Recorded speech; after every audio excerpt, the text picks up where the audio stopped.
I'm Dr. David Hill, and today we're going to be talking about remedies for constipation in newborns. Now, the first thing that we need to do is define constipation in a newborn, especially in breastfed or nursing newborns.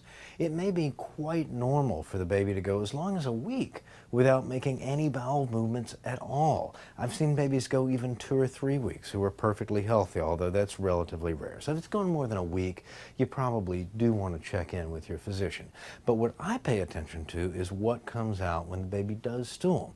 The stools will start with a sort of tarry looking stuff that we call meconium, and within a day or two should be transitioning through a greenish color into sort of a yellow, seedy, watery stool. That's normal, that's not diarrhea. And that stool's going to stay kind of watery, squishy for a long time. So when parents come in and ask me if their newborn is constipated, my first question is what's coming out. If it's not really firm and formed, if it's not little rabbit pellets or hard, painful stools, then I'm not too worried about it, even if it's going on just once a week. Now, with formula-fed infants, you might expect to see a little bit more stool. At least more frequently than once a week, because less of the formula is absorbed and turned into baby. There's a little bit more left in the intestine to become stool.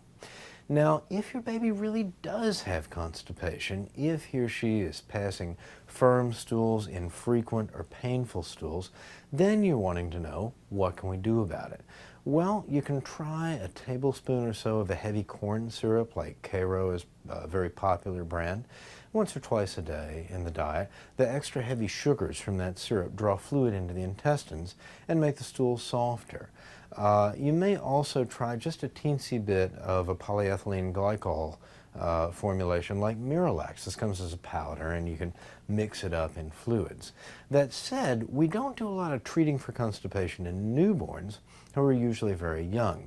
Now, if your newborn is fed on formula, sometimes a formula change may help. So you may go from a milk protein-based formula like Enfamil or Similac Advance to a soy-based formula like Prosobi or Isomil, or you can go to more broken down formula. We call these hydrolyzed formulas, and you can hydrolyze either of the proteins that are present in cow's milk. Those are casein and whey. So there are casein hydrolysates such as Nutramigen or Elementum, and then there are whey hydrolysates like Carnation Good Start. And sometimes making a formula change like that will help with the baby's bowel movements if he or she is having trouble. But most importantly, if you're worried, do call your baby's provider, because that office can help you distinguish whether what you're seeing is really constipation to be worried about, or whether it's just a normal baby who doesn't want to poop that much. So, talking about how to treat constipation in your newborn, I'm Dr. David Hill.